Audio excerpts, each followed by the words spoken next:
မင်္ဂလာပါဒီနေ့တော်တော်လေးအေးပါတယ်အေးတော့အိမ်မှာလည်းမနေချင်တာနဲ့အပြင်ထွက်လာပါတော့ကိုရက်မှာအိုလစ်ပြောင်းကနေပြီးတော့ဒီဇင်ဘာ promotion ပေါ့နော်တို့ဆေးချနေပါတယ်အဲဒါကိုကောင်းဝင်မှာဖြစ်ပါတယ်โอเคကိုရက်မှာ cosmetic နဲ့ပတ်သက်ရင်ဒီဆိုင်တွေကဒါနာမည်ကြီးရဲ့ဆိုင်ပေါ့နော်ဒီမှာကြောက်ရလို့ရကျွန်တော်ဒီမှာတောင်းမှာဖြစ်ပါတယ်ဒီဆေးချနေဆိုအနည်းဆုံး20ရာခိုင်နှုန်းဒီဆေးချနေပါတော့။ဒီမှာစင်တာကြီးမွေးပေါ့နော်။အကုန်လုံးကိုtest လုပ်လို့ရပါတော့။ brand name တစ်ခါလေးတော့မရတယ်။ခေကျွန်တော်တိုနာမရှိလို့ပေါ့နော်။ကျွန်တော်တိုနာဝယ်မှာပေါ့။အဲ့တော့တိုနာကဘယ်မှာလဲဆိုတော့ပြမယ်။ဒီ brand လေးကပေါ့နော်။ကျွန်တော်ဒီတိုနာလေးကိုဖြစ်ပါတယ်။ဒီ set ထွက်ကိုဒီ set ထွက်ကို6,000 9,000ရှိရပါတော့အဲ့ဒါကို2,900နေရမှာပေါ့နော်ဒီရလေးယူပါမယ်ခေဒါလေးလည်းယူလို့ပေါ့နော်ဒီကောင်များ9ခုကို1,000ဝယ်ပေးရဒါလေးပဲယူမှာပေါ့နော်cosmetic တွေဝယ်ထားရပါတော့အဲ့ cosmetic တွေကျွန်တော်ဖောက်ပြမှာဖြစ်ပါတယ်ကျွန်တော်ဘာလို့ cosmetic တွေဝယ်ရလဲဆိုတော့ကျွန်တော်မျက်နှာစီပြန်လို့ပေါ့နော်အဲ့စီပြန်တာရယ်ပြီးတော့ဒီဘက်မှာနေရတာကရာလေးပဲအေးတဲ့ခါကျအသား6တယ်ပေါ့အဲ့ခါတော့ကျွန်တော်တက်လိုအပ်တဲ့cosmetic လေးဝယ်ထားပါတယ်ဒါကဒိုနာနဲ့ဂျယ်နဲ့ပါအရင်ဆုံးကျွန်တော်နဲ့အဆင်ပြေတဲ့ဒီ physio gel ဆိုတဲ့ဒိုနာလေးပေါ့နော်အဲ့တော့ကျွန်တော်ဒီ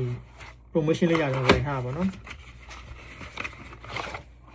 okay ဒါကဒိုနာလေးပါ6တဲ့အသားရည်နဲ့စီပြတဲ့အသားရည်တော့ပေါ့နော်ဒိုနာလေးလိမ့်ပေါ့ဒိုနာလေးလိမ့်ပြီးတော့ဒီဂျယ်လေးတုံးလို့ရပါတယ်ဒါအတူတူပဲပေါ့နော်ကျွန်တော်ကတော့ဒါ cream ပေါ့နော်ဒါလည်းအသားကြီး6တာမျိုးဆိုရင်တော့ပို့ပြီးတော့အဆင်ပြေပေါ့နော်ဒါလေးလည်းဝယ်ထားပါပေါ့ဒီတိုနာလိမ့်ပြီးတော့ရင်ဒါလေးလိမ့်ပြီးကျွန်တော်ညအိတ်တယ်ပေါ့နော်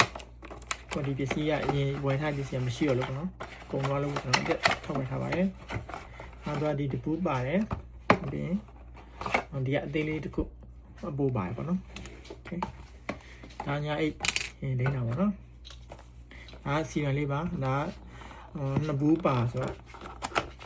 ပို့ပြီးတော့နိုင်တော့ရပါတော့ဒါလေးကတအားပစ္စည်းပြတ်တယ်ပေါ့နော်ဆိုင်နေမှာတောင်မရှိဘူးပေါ့နော်ဒါ collagen ပေါ့ collagen serum ပေါ့နော်နှစ်ဘူးဝယ်ထားလိုက်ပါတယ်တခါတည်းပေါ့နော်ဈေးချိုးနေတော့မို့ကင်းဒါလေးလိမ့်ပါမယ်လိမ့်နေရပေါ့နော်မျက်နှာကျွန်တော်တို့တင်တဲ့ဟာလေးပဲရွေးချယ်ပြီးလိမ့်နေရဆိုတဲ့ခါကျတော့ဘယ်ဟာနဲ့ကိုတိုင်းတင်မလဲဆိုတော့လိမ့်ကြည့်မှသိမှာပေါ့နော်အဲ့တော့လိမ့်ကြည့်ကြပါ cosmetic ကိုအဓိကတော့ဒိုနာဖြစ်လိမ့်ကြဖို့ကြံပေးကြပါမယ်နောက်တစ်ခုရှိသေးတယ်မဆေးရိတ်တာပေါ့နော်ဒီမှာလည်းတစ်ပတ်တစ်ခါတော့ရိတ်နေတဲ့ခါကျတော့ဒါလေးဝယ်လာတယ်ပေါ့နော်ဒါလေးကတော့ဈေးမရှိပါဘူး1000လောက်ပဲရှိပါတယ်တော့9ခုပါပေါ့နော်โอเคဒါကျွန်တော် cosmetic နဲ့ပတ်သက်ပြီးတော့ပြီးပါပြီ